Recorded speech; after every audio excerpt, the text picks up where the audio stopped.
Hey, what's up, MySpace? What's up, YouTube? This is Miss Melinda, the Lyrical Princess, at you once again. I'm going to talk about something that's really, been buzzing in the music industry today. I just recently heard this on the radio, and it's about Sound Exchange. I got a couple of issues about, what Sound Exchange is doing.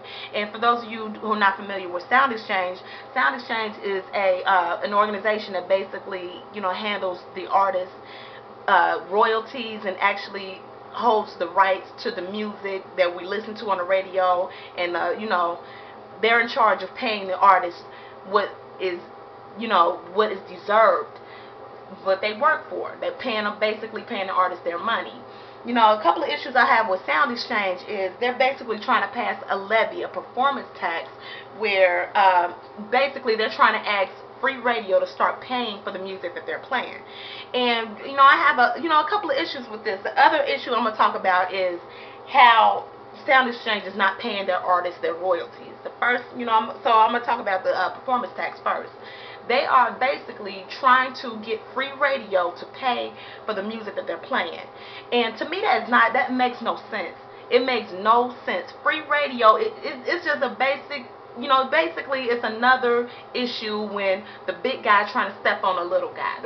Free radio, they're not charging the public to listen to the music. It's free radio. How can you ask free radio to start paying for something that they're not charging the public?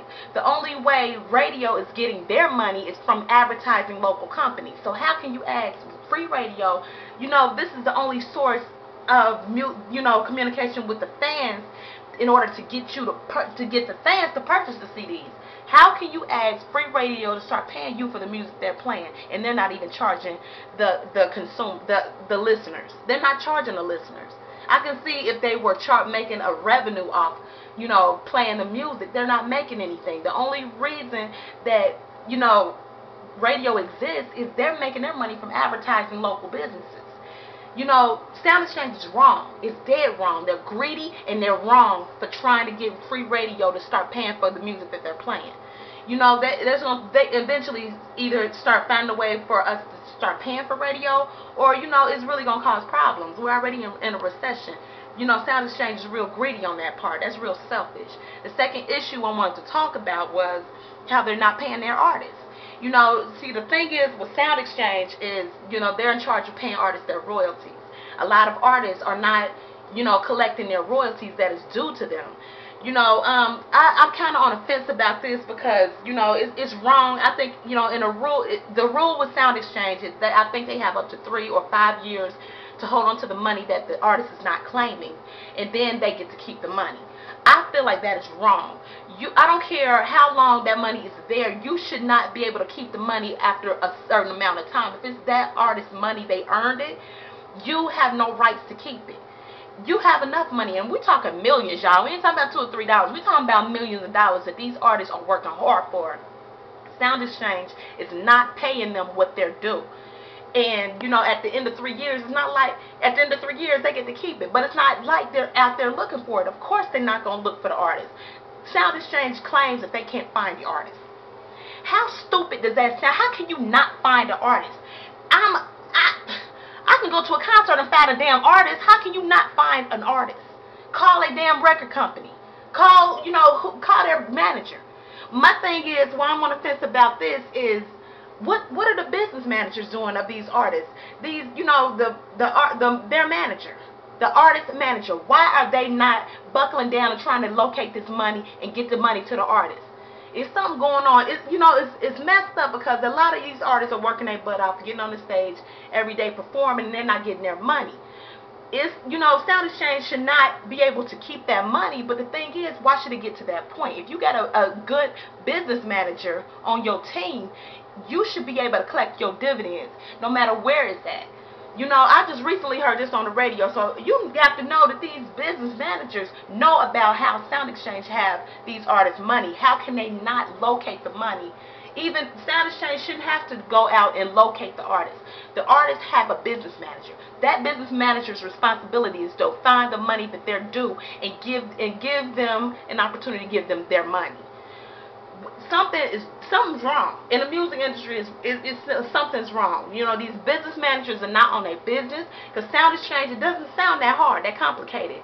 Go to Sound Exchange, you know, do the appropriate paperwork to get these artists paid.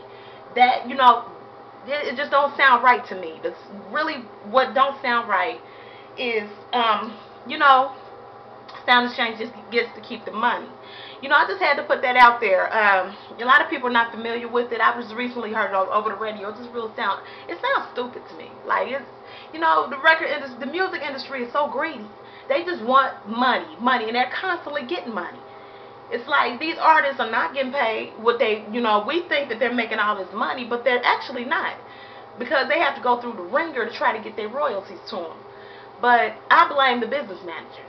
You know, okay, somebody got your money and it's up to you to claim it. Okay, that's fine. It's not, you know, in a way I kind of don't blame them.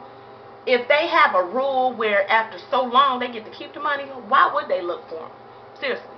It's really, you know, I put the blame on the business manager. Whoever that artist business manager is, you're not doing your job if you can't pay your artists. Get them artists paid. Pay them what they're worth. You know, I personally believe, you know, artists, like you heard in my previous blog, that they're getting paid too much. But, you know, if it's money that's due to somebody, no matter how much it is, if you have a business manager, if I have a business manager, my money is out somewhere that can be retrieved.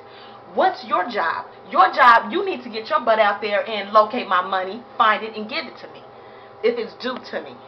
You know, I'm not talking, you know, I'm not going to go into a whole nother issue about how much they deserve their millions, because y'all know how I feel about that in my previous blogs. But this, you know, I just had to put this out there. Sound Exchange is being real greedy, and I feel like it's wrong how they're trying to attack free radio and trying to get them to pay for something that they're not charging the public. I just had to put that out there. Again, this is Miss Melinda, the Lyrical Princess, at you once again. If you have any comments, go ahead and feel free to holler at me. All right.